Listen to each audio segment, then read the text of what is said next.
Assalamualaikum warahmatullahi wabarakatuh. Apa kabar sobat? Bertemu lagi dengan saya di Sudi Prayitno Legal Channel. Semoga kita semua selalu sehat dan tetap semangat. Karena sesulit apapun aktivitas yang kita jalani dan serumit apapun masalah yang kita hadapi, Allah pasti akan memberikan kemudahan bagi yang giat dalam berusaha dan terus-menerus berdoa, serta tetap berpasrah diri kepadanya. Yakinlah bahwa Allah tidak pernah membebani seseorang, melainkan sesuai kesanggupannya. Sobat Legal Channel yang baik, mungkin sudah ada yang mendengar atau membaca berita bahwa Senin kemarin tanggal 27 Mei, Menteri Pendidikan, Kebudayaan, Riset, dan Teknologi baru saja mengumumkan penundaan berlakunya uang kuliah tunggal 2024. Bahasanya memang pembatalan, tapi karena hanya berlaku untuk tahun ini, tentu lebih tepat bila disebut penundaan. Apakah ini kabar gembira? Tentu saja ya, khususnya bagi adik-adik mahasiswa yang diterima masuk di perguruan tinggi negeri tahun ini. Tapi belum tentu bagi yang diterima tahun depan, karena bisa jadi uang kuliah tunggal atau UKT untuk mahasiswa baru tahun depan akan kembali mahal. Nah, gelombang protes diyakini akan terulang kembali, dan masalah UKT mahal pun diyakini akan kembali terjadi.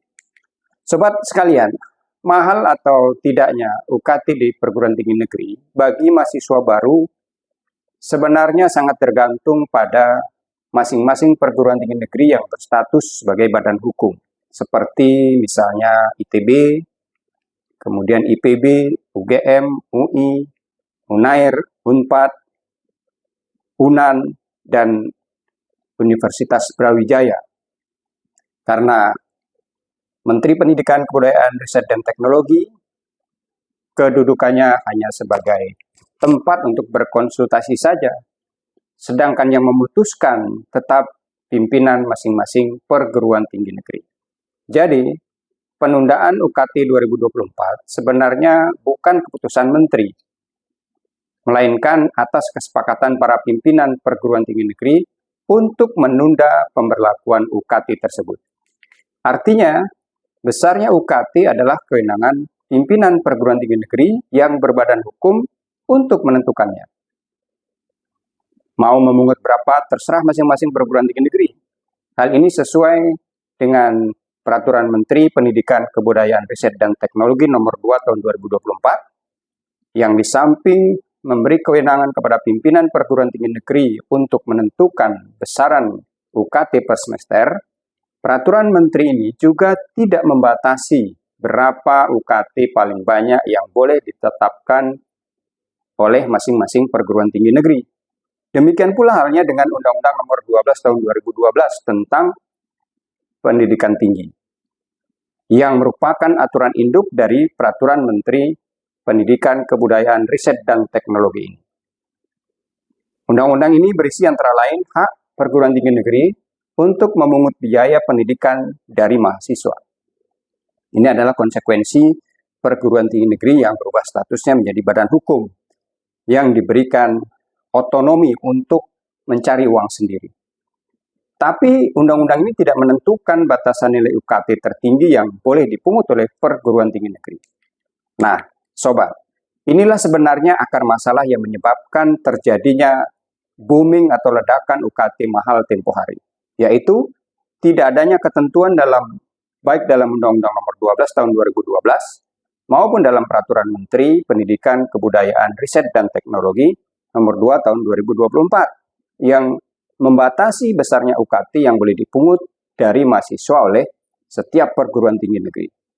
Padahal, besaran UKT terendah telah ditetapkan dalam Peraturan Menteri Pendidikan, Kebudayaan, Riset, dan Teknologi, yaitu Rp500.000 untuk UKT kelompok 1 dan Rp1.000.000 untuk UKT kelompok 2. Jadi, selama undang-undang dan peraturan menteri tidak diubah, sehingga ada ketentuan yang membatasi besarnya UKT yang boleh dipungut dari mahasiswa, maka selama itu pula penetapan besaran UKT yang dilakukan setiap perguruan tinggi negeri akan sangat sulit, bahkan mustahil untuk dikendalikan.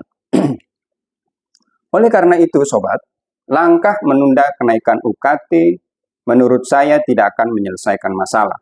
Ia hanya sebagai obat pereda rasa sakit. Ya.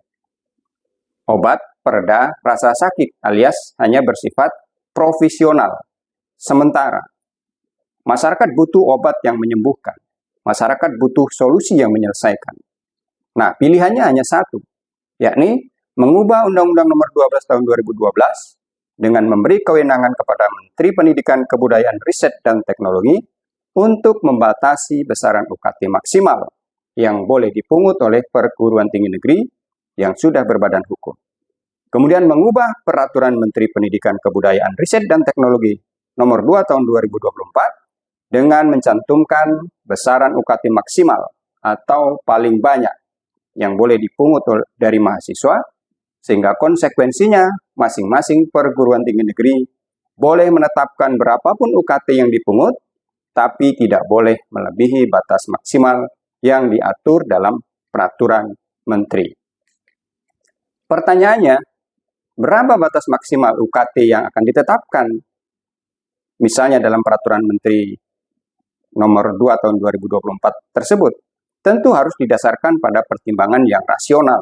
Misalnya, tidak lebih tinggi dari 12 kali UKT kelompok 1 atau kelompok 2. Nah, bila solusi ini yang ditempuh, baik oleh pemerintah dan DPR maupun Menteri Pendidikan, Kebudayaan, Riset, dan Teknologi, maka saya yakin, sobat, kisruh UKT mahal akan dapat diakhiri. Dan protes dari mahasiswa akan dapat dihindari. Mari kita tunggu keberanian dari Pak Menteri. Terima kasih dan sampai jumpa pekan depan. Wassalamualaikum warahmatullahi wabarakatuh.